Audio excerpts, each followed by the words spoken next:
Well, we are really excited today. We've got some special guests on here. They are friends of ours. They've been friends of ours for, gosh, I guess about 15 years Yes. now. And so, but we're going to talk about a topic that they've been dealing with for quite a long time. We're going to talk about the good and the bad, and it really revolves around their son's complex medical diagnosis. And so, I hope those of you that are watching and listening will really be able to take something from this and hopefully learn and be inspired and encouraged. And so I guess with that, why don't we just jump in? Yeah. So we'd like to welcome Ron and Kim Weist.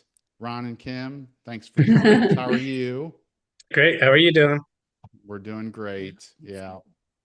And we love being able to do this, especially since you're friends and we've walked alongside of you on this journey. And we love Mhm. actually being now we're neighbors, which is really cool. Awesome. And we go way back because our daughter used to babysit their Oh, children. yeah. So I yeah, know. this goes way back. And I remember when y'all got the diagnosis, like we were at a Bible study group together, Kim. Yeah. And I remember you asking for prayer and yes, It this was goes way back. so overwhelming initially, just Yes. so unexpected. Yeah. Right. Well, before we dive into maybe more of the specifics, I'd love for you. We know a lot about you, but the people watching and listening don't. So you want to talk a little bit about you as a couple and your family and whatever details you want to provide. We'll start us off. We have been married for 22 years this month, September 22nd. It's ironic that Noah was, when he was diagnosed, it was on our anniversary date. So Oh, it's wow. Mhm. and not something that we would forget. But I am born and raised in Pennsylvania and started working for Nationwide Insurance there. Moved down to Raleigh, North Carolina. Kim was had graduated from Meredith College in Raleigh and was working for Duke University when we met. Um, and then my company moved me up to Columbus, Ohio. So we moved up to Columbus, Ohio for about 4 years. We actually got married while we were living in Columbus. We got married on the beach in Hawaii. That's our wedding picture That's their wedding right Yeah. picture. behind us there. So Oh, Nice. sweet. that's on the beach in Hawaii. We Mhm. couldn't afford, we were paying for the wedding and the reception ourselves. So we couldn't, or the honeymoon ourselves. We couldn't Yeah. afford both. So we said, we'll be on the beach getting married there. If anybody wants to join us, you're welcome to. That's perfect.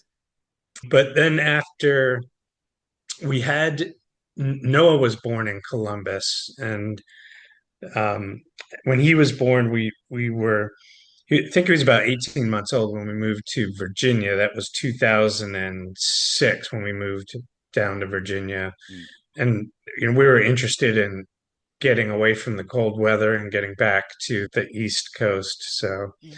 when the opportunity came up to take a move with my company and move down here, and then Kim has been a stay-at-home mom full time because we the cost of when we looked at the cost of childcare, more it was more money than she was actually making at the time. So Wow.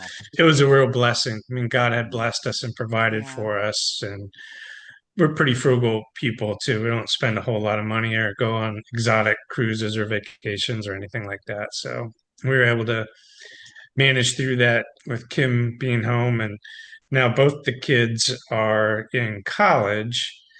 Just recently, Emily left, our youngest Emily left for college, and that leaves us empty nesters for the first Yep. time. We're Yeah. That's getting used to right. that situation. Yeah. Did you look at each other and say, "Oh my gosh, who are you?" No, I looked at her and said, I'm going golfing now. So, One I wanted to add, I was born and raised in Virginia, and then, like he said, went to Meredith College in North Carolina and lived there after I graduated. And like he said, that's where we met in Raleigh. And we prayed about me being a stay-at-home mom that we would be Yeah. able to make that work. So I think, Mhm. that was definitely a God thing. We didn't just Yeah. necessarily look at the numbers and say, Right. oh, it's going to cost more.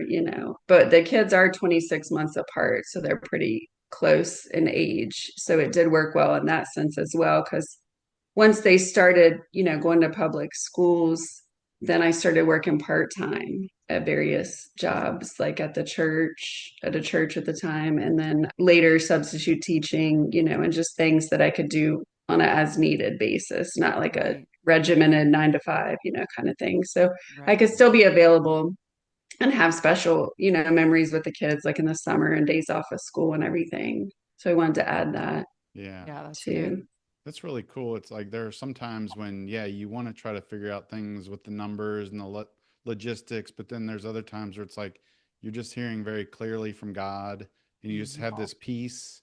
I don't know if that's Hmm. kind of what you were describing Yeah, there. Just Yeah. like, definitely. yeah. Yes. I talk to other people and they'd be like, oh, I don't know how you stay home with the kids all day. And it's like, I never want anything more than to be a mother, So Right. that just felt to me like one of the most, fulfilling jobs I could have. And Absolutely.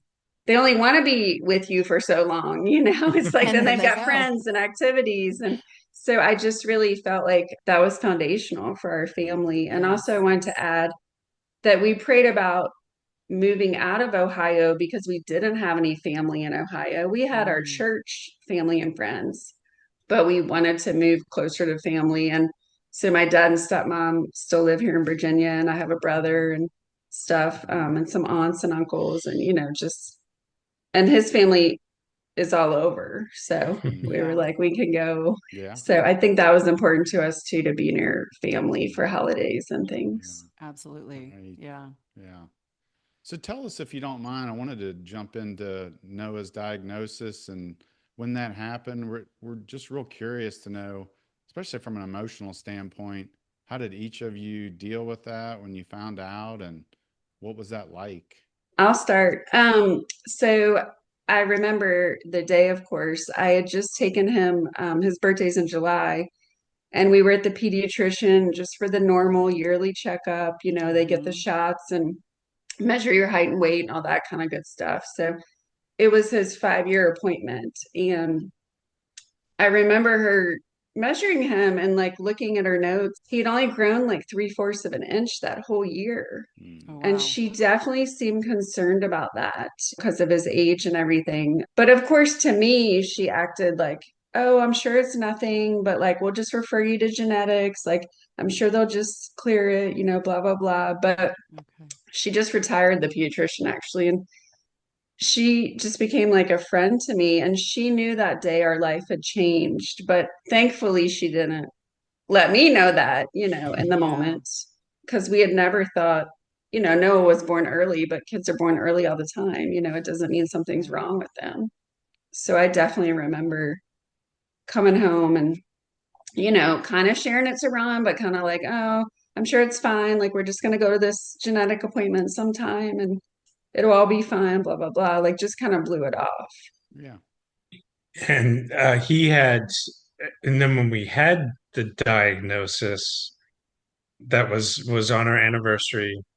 That was September 22nd of 2010. Hmm. Mm, And, looking back on it, you're like, well, you know, the rare genetic disease that he has, it's difficult to diagnose, even for the genetics doctors, which is probably why it's one of the reasons why it's so rare, because it goes undiagnosed. And, Okay. he had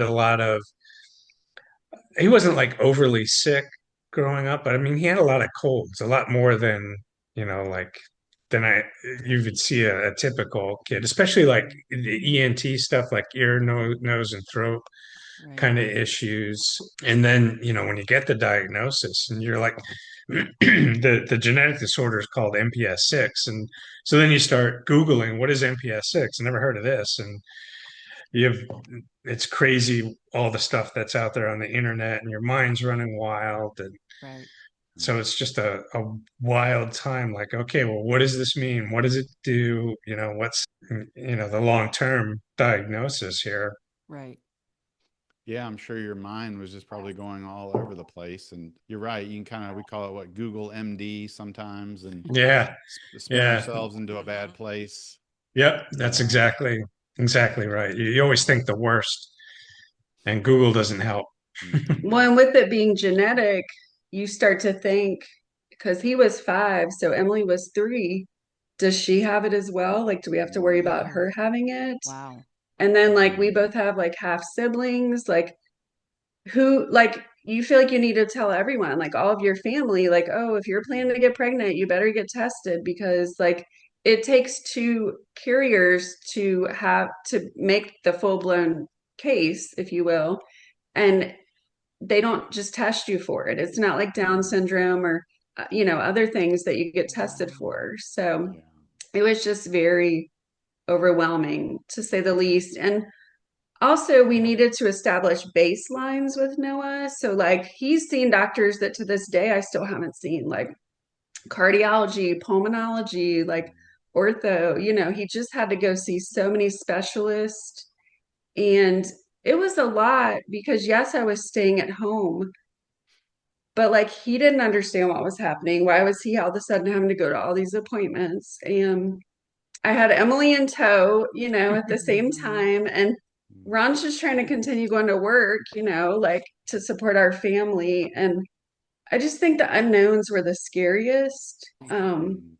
Mhm. And I felt like I didn't even know what to ask for because I felt like I was drowning at times, but you Right. have to be strong for your children and your Mm. family. So, Mhm. Right. It is. It's hard Wow. to hold that sometimes that mask up in front of people because you're trying to stay strong. And if I Mhm. remember right, this is extremely rare, right? So, Yeah, it's um, one, he's one of, at the time he was diagnosed, there were 1,100 known cases in the world. wow. Wow. And so the genetic disorder is MPS, and there are different types of MPS. MPS Noah has MPS 6. There's an MPS 1, 2, 3, 4, 5. Each of them represents a different enzyme that's in the cell Mhm. that the patient would be missing. So an Mm. Okay. MPS 1 patient is missing a different enzyme than MPS 6. Mm. And Wow. it's all related to the enzymes in the cells. Mm. and for any medical people, MPS is mucopolysaccharidosis. Okay. That's why we call it MPS 6. Nice. I was I have like, to is that look his up name? how to There spell we that, go. but I just think GPS, MPS. And we are fortunate, of course, there's no cure for the MPSs, but for number 6, there is a treatment. So he's Okay. able to get the enzyme in him weekly that he's missing. But also, whatever damage was done is irreversible. Mm. So, like, he's shorter than an average person. His organs are they're the same size as ours, but they're more compact, if you will, like in his body. So it like Right. protrudes out more, like his stomach or chest or different things. We are thankful with the MPS 6, it doesn't affect his brain. He's very smart. Mhm. But again, like Ron said, you don't want to go down the rabbit hole of Google MD because a lot of it is unpredictable in terms of what Mhm. surgeries he'll need or how long he's going to live, Mhm. just things like that. So I feel like we really have to keep it in check, and just take it Yeah. a day at a time, an appointment at a time kind of thing. Yeah. Um, And knowing Noah like we know him, and we've known him since he was little, always had a smile on his face, Yeah. just very positive. Did he, throughout knowing about this diagnosis and kind of having to deal with all this, did that boy stay the happy, smiling boy, or did he struggle? Has he struggled with this, or? I think he's always been having always had a positive attitude. Mm. That's so good. That's definitely one of the attributes that God has blessed him with. That, and Mm. kid has a high pain threshold too, with all of Mhm. the surgeries and Yeah. issues that he's been through. He has a very high pain threshold, and Mm. it's just it's amazing how happy he always is. Mm. Always a joyful heart. Yeah. Yeah. yeah, Yeah. I agree. And that makes it easier on us because you don't have to feel like you can't tell him something like, oh, you have to have another surgery or, like you don't have to regret or stress or worry that he's going to freak out. I mean, Yeah. when he That's was in good. 4th grade, he had hip surgery for hip dysplasia, Mm. and it took 10 hours to just do the one hip. they told us in 2 weeks we were going to have to come back and he was going to get the other hip done. And we were in the hospital. He was in the hospital 4 days each time. And Oh, wow. he was so smart, you guys. The cast only came down halfway on one side of his body. And he asked me about it. And I had to lie and be like, oh, that's just the way they did it. But later I had to tell him, that surgery we just did, we got to go back and do that again on the other, Oh, he I didn't mean, even and know. well, he knew kind of like he's so smart, he Oh, questioned, but I was like not ready to tell him in the moment. yeah. Like Right. let him get over this one a week or two before I say we're about to go back and do it again. Right. Mm, But It's like you want to protect him from any emotional trauma that he's going to experience going through this. Like, oh my gosh, here we go again, and Right. exactly, exactly. yeah. Yeah, so the genetic disorder, it's destroying cells in his body, so it affects all parts of his body. And like Kim had said, it's irreversible. Some things can be corrected by surgery, like the hip dysplasia. He's had knee surgery, ankle surgery, Mm. ENT surgery, mm, but his body is continuing to deteriorate. And the drug company has synthetically reproduced the enzyme he's missing, and then every week he doesn't, they call it an enzyme replacement therapy, where he has a little port in his chest and gets every week he gets a weekly infusion that lasts between 4 and 5 hours. They're Hmm. mm, infusing the drug into his body, and it mm. helps clean out the his cells. It helps to do the job of the enzyme that he's Okay. missing, but it's not a cure. And so it's more of like trying to maintain Yeah. his body structure. Like you And I said, think it's, that's sorry, Brian. oh no, you go ahead. I think that's why some of the surgeries and things are unpredictable because there's different severities to it. And also just, I don't know, like there's just not as much research Right. and It's because it's so rare and hasn't been diagnosed. And the drug that Noah takes on a weekly basis, that was only that only came out in like 2005. So it's mhm. not that old. They Mm, Wow. just so there's not a lot of like long-term history of like what are the long-term effects. And Right. the only thing we can do is continue our due diligence, make sure that he's getting those infusions on a weekly basis. We know they help yeah. his body. And then Kim said you have to go to all of these other doctor's appointments and measure his results from the baseline. And if the doctor Hmm. sees his body deteriorating in a certain aspect, then if surgery is possible, we pursue that route then. Yeah. Then Mhm. you're going to I do think it. Yeah. I think we stopped counting at like 16 or 18 surgeries, something like that, Yeah. Mm, that And he's some had. Wow. are more minor, like the ear one, like tubes, tonsils and adenoids, yeah. but then, like you said, the orthopedic ones have been the most, Those are Mm, big. yeah. yeah. Those are big. Yeah. So tell me, and I'm sorry, I feel like I'm just jumping in with all kinds of questions here. Are you okay with that? Oh, Okay. like what if I have one? Let me ask this one and then I can be quiet. I did want to know now that he has obviously gone off to college and he's living basically on his own. Was that hard for all of you to be okay with, or and how has he done with the transition? I know he's in his third year, right? Hmm. Hmm. Yeah, yeah. Go ahead.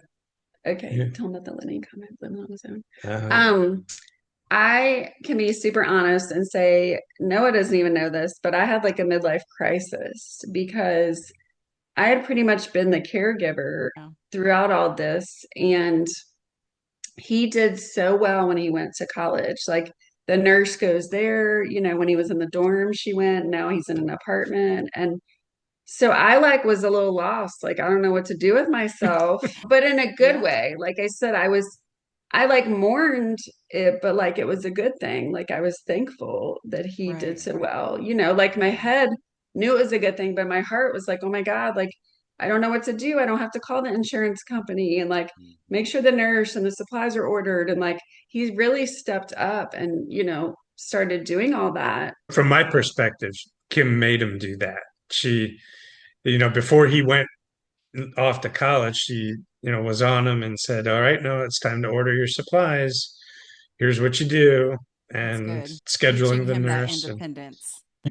did a very good job of teaching him that independence. Because, like she said, she had been doing all of that, and she's been his advocate the whole time. And Right. all of the doctor's visits that we've been talking about, it's amazing to me. These doctors don't talk to each other. Mhm. So Kim has to be the advocate Yeah. and the spokesperson between the doctors in the same hospital sometimes, and it's crazy. And Wow. Yeah. he has this real thick notebook, a different folder for each doctor Mm. Wow. that Noah goes to, and Yeah. has maintained that. Wow. It's just Yeah. getting I've thicker heard. and thicker. Yeah. I definitely have heard a lot about the medical field being so fragmented and they don't communicate with each other. And you're right, you have to really be an advocate. And Mm-hmm. sometimes you got to repeat the same thing over and over again. And Right. that But gets exhausting. Yeah. and now, well, once he turned 18, I mean, we had to go to an attorney and get power of attorney information because no one wants to talk to you once your child is 18, like HIPAA Right. laws and just all the things. So we were able to do that so that I'm able to talk on his behalf That's good. about things. And also, that's been a whole nother transition that we've had trouble with, to Ron's point.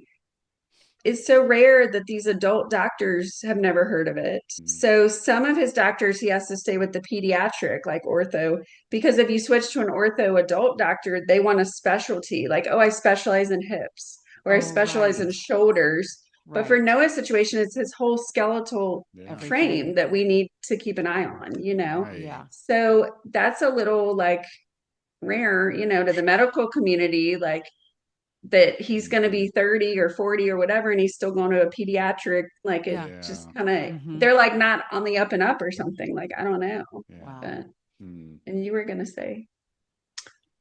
When I had made the comment one time to one of my golfing buddies that, I don't know if Noah will ever be able to live on his own. And he looked at me and he's like, wait, isn't he at college now?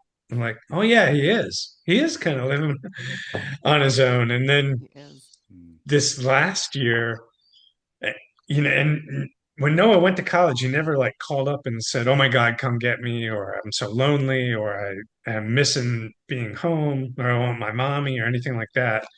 And we don't hear from the kid unless we reach out to him. At least I don't. He's a normal And kid.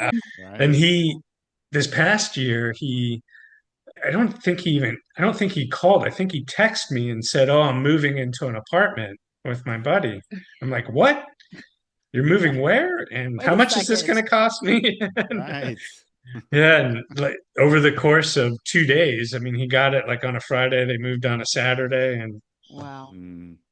Because they Wow. wanted to be in an apartment for their junior year, and I guess when there's an opening you have to like jump on it. Okay. So he and his roommate just decided they were going to do it. And I think I told you guys in Bible study, Heather, Yeah. I'm like, again, I was like crushed in a way that he didn't need us. Like, how did he move all his stuff on his own? Like, I mean, he wasn't like lifting beds and dressers and things, it was just like Right. clothes and things. But But he's still, it was it's like he didn't need us. Like, he did it. Like, right. that He made a independence. decision on his own because you raised him to be independent. And, before he moved out, you started pushing that independence of like, you've got to make this phone call and you've got to do that. You got to figure things out. And that problem solving mind of him that's in him, he's figuring things out. And he's like, this is what I want to do. And he's also growing up and maturing and realizing I don't have to ask permission of my Right. parents if I want to go do that. And that would be hard for you because you're like, but wait, I raised you. I Why didn't you know. include me on this decision? Like, I remember that you would come to Bible study and you're just like, oh my gosh. And we're all like, Kim, it's going to be okay. You raised a good kid. yeah, I think back at my about my mother, because my mother had raised her kids to be independent, and out on their own. And then once we all left, she looked around and said, "Wait, when are you coming back?" Like, we're Mm. not now. Yeah. No, we Right. flew the coop. Yeah. Yeah, Yeah. Noah's in the same boat. Nice. So I'm just curious. I know it's my turn, Brian. I'm just curious, like when you were like learning all about this disorder and realizing like the struggles that he's potentially going to have, and did you go through a grieving process of he may never be able to do this. That may never happen for him. All of the things that like I think that parents dream are going to happen for their children, and then it's like that's not going to happen. And I don't know, did you go through a grieving process on different, just as he goes through the stages in life? And then the second part of this is like, how did you support each other in that? Mine flipped between grieving and anger. Okay. And, like specifically, so I grew up playing sports. I was always the jock, Mm-hmm. always in some type of sport. And Noah can't do that. And I know, so it was hard for me. I got him into Little League, but he was on, they put him on the younger team, so he's playing with kids 2 years younger than him, and he still couldn't keep up with them. And, Yeah. and it hurt, I tried to get him into golfing, and he would go because I made him. And, Yeah. but it hurt him. It hurt his wrists, it hurt his Okay. hands. He couldn't do it. So you know, it, I don't know if I was grieving for me or for him, or did I, sometimes I would get angry. I'm not angry at Noah, but just like angry at the world, saying, Right. you know this stinks. He's never going to experience any of the physical pleasures of playing sports like I had been able to. Yeah. So that's kind of where I've had that struggle. Do you think we supported each other in that? I know sometimes I would. She supports me because she lets me vent and I complain, and then she doesn't say a word, just kind of lets it roll off, and Yeah. she knows get I'll get back to normal once I can vent for a little bit. Yeah. Well, I wouldn't say I don't respond. I would say I try and put a different spin on it. Like, he may never play football, but he's really smart. Like, look at all these athletes that get injured. They think they're going to go to college on a scholarship, and then they, hurt themselves, and then their Mm-hmm. career's over and they're stupid, right? Like, they have nothing else, they have no backup plan. Like, at least we True. know Yeah. he's smart and Yeah. like he's, a good, kind kid. And I would say that I too had moments of anger and grief. Like, when he initially was diagnosed, he and I had to go to the hospital once a week. And the infusion, we were there for like 10 hours because it was an Wow. outpatient thing. You're not the only person on the floor. They have to do your vitals every 30 minutes. Like, it was so many things. We had to Wow. wait a lot. And my friends like would text me like, "Hey, we're gonna get together and go to the park today. You want to come?" And I would be so angry. Like, how dare you Mm. not remember that I'm sitting in the hospital with Noah? Like, it's infusion Mm. day. Like, I was really angry that they were all living, what was our normal Right. life, and now we had this new normal, and Yeah. it was hard at times. And I didn't want to talk to him about it because I just didn't think that would do any good. I mean, I just felt like he had enough going on with work and just, you Mm-hmm. know, whatever. So I did seek counseling at times as needed, Okay. and he supported me in that I just felt like it was okay. I mean, someone could tell me these were normal feelings and it was okay to be angry at times. And your friends just don't remember that today's infusion day. They're not trying to, get you agitated or whatever. So just give me a new perspective on Right. things. Yeah. And I didn't want those feelings, like he said, to come across to Noah, because I would Right. never want Noah to think we're mad at him, like he's a burden or anything like Right. that. Sure. So, Mm-hmm. Right. Mm-hmm. Yeah. Were you gonna say something, Ron? I was just going to say the other emotion about, we really chased after God too for this, and Yeah. seeking Noah's healing. And, because we know that our God is the God of miracles, and Yeah. he could heal Noah in a second if he so chose to. And, Yeah. so we had the church praying for him, and even, all of our small groups were praying for him. We even went to Yeah. see a couple like guest pastor speakers that were known to have the gift of healing, Yeah. to lay hands on them. And, looking back on it, God has not healed Noah, and we couldn't, not having that understanding or why, Mm-hmm. it created anxiety, at least in me, in my Yeah. mind. And But now, after 15 years of this, looking back, God did provide and has been providing healing for it. He may not have healed Noah completely from the MPS, but every one of those surgeries, Noah came through with flying colors. Yeah. Like I have a little journal book that I've kept through the course of the years, trying to document a situation. And looking back through it, I'm like, oh yeah, I forgot about all that healing and that healing and that Mm, healing. wow. They've all been the small healings. It hadn't been the big healing yet, but it's clear that God has sustained us and is sustaining Noah through this Right. situation. Mm, But that creates a lot of emotion with it as well, too. sure. You always get those questions. Well, why and when? Yeah.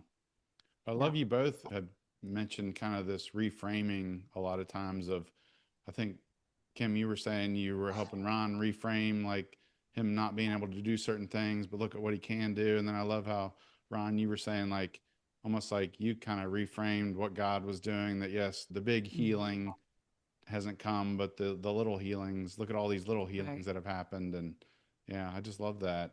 And I appreciate you sharing all that.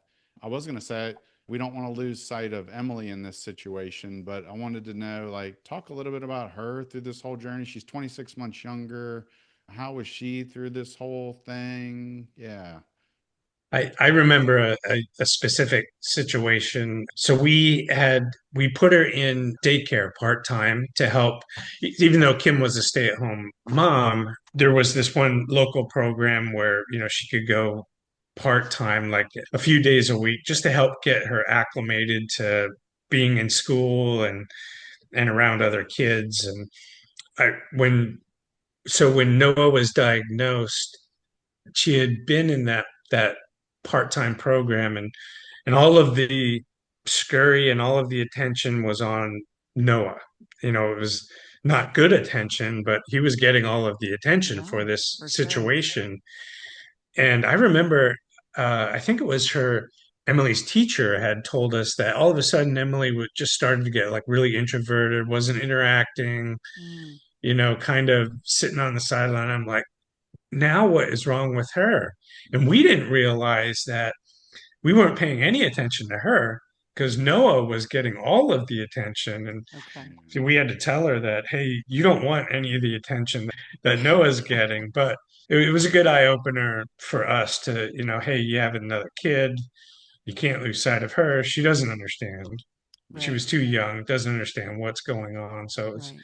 important for us to make sure that we give her our attention as well too, because when this whole thing came up and through all of the process, and even remember when you took Emily down to the hospital, like she wanted to know where Noah and her mom were going for 10 hours a day Oh, during wow. infusion day, Mm, like when we were doing the infusions down at the hospital. And you took her with her one time, and she was like, okay, now that I see what's going on, I'm good with it, you can go, I don't want to go anymore. Hmm. Yeah. Yeah. I think it's Um, important, like just for our listeners to hear you say, don't forget about your other children.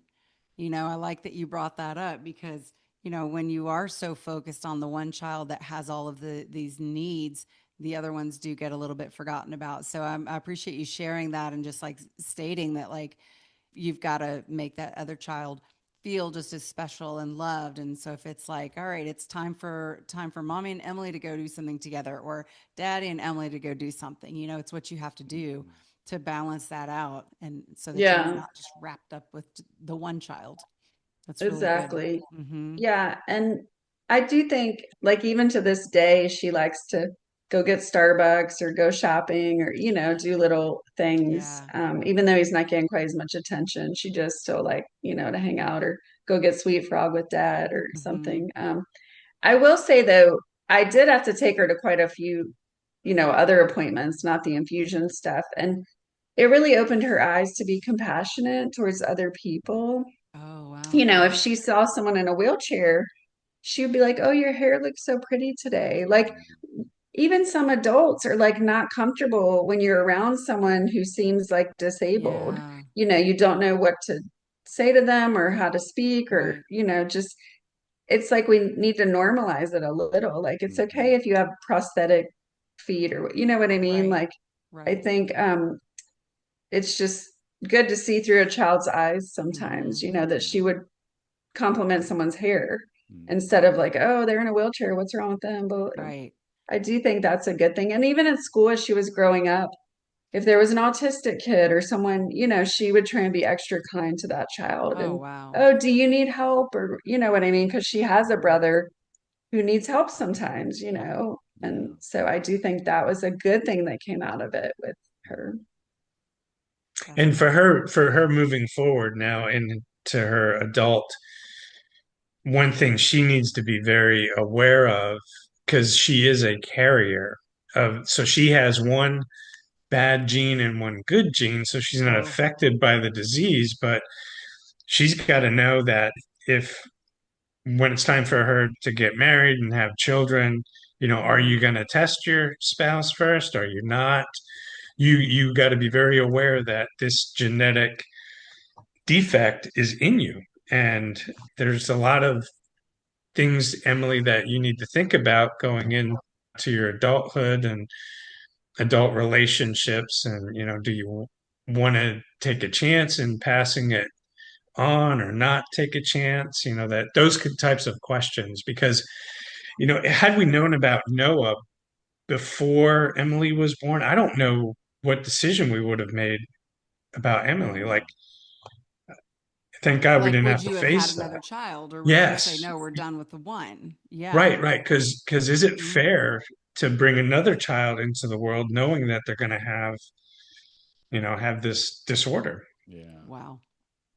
And the same for Noah. He has to Same for, think about that yeah, no, Noah's Okay. definitely, yeah.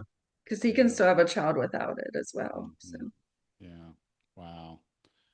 Wow, this has been so good. And I just really appreciate the two of you just opening up and sharing. And again, we know you very well, but a lot of what I was hearing today, definitely some of these stories and things I did not know and did not realize a lot of maybe what you had gone through and what you're still going through. Right. And I guess with that, I don't know. I think the only other thing we were going to ask is, Yeah. I got yeah, go ahead. to. Yeah. So, what advice would you give to any parents who are dealing with any kind of a diagnosis, and where their children are not going to be what, it's not going to be the fairy tale ending with the child because of mhm. some sort of diagnosis, whatever it is. What advice would you give them? First of all, and most importantly, pray. Yeah. And we're very thankful and grateful that Jesus is the center of our family.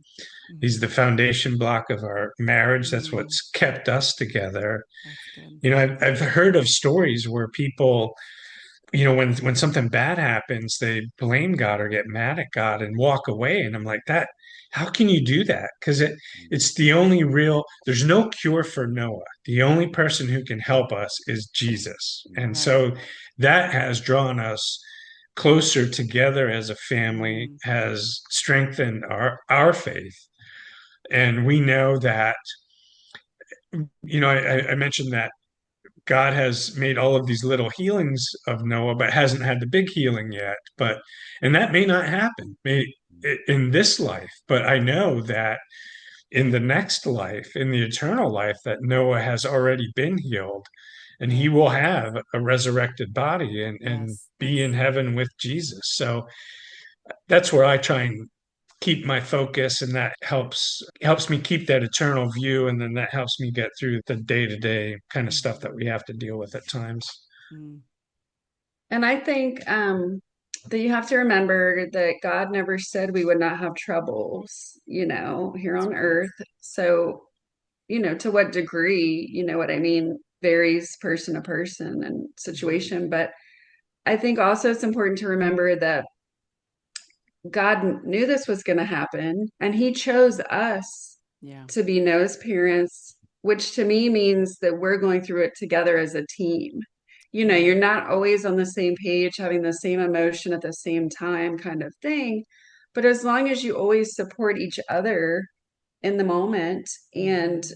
just take it to God, like Ron said, just pray about it seek other resources. We have family members that aren't saved, and friends, and just there's so many people in the world. And so for us, we've always said, if even one person gets saved out of Noah's situation, it was all worth it. Yeah. And I try, I'm in like some support groups, and they're not Yeah. Christian based. And so if I can talk to other families who are going through similar but different situations and give advice to them, Mhm. if I'm on like a directory for the NPS families. So like when a new family is diagnosed, if they want to reach out to me and connect, and because like Ron said, we're 15 years in now, and Right. there's so many unknowns, and just to have support, like to never feel alone. Yeah. Yeah. Right. That's good. That is so big. Yeah. Support Mhm. from our God and from others. That's Right. huge. Right. Yeah. Well, I think Yeah. we are in a good spot to go ahead and wind this down. But again, we are so thankful that you took some time to talk with us about this. And I don't know, we're just continuing to be hopeful and pray, and knowing that the big healing is coming, and we won't give up on that. So, Yep. and I know you two are not going to either. With Yes. that, we are going to go ahead and wrap up. Thank you so much for watching and listening to the Love How Deep podcast, and we will see you next time. Take care.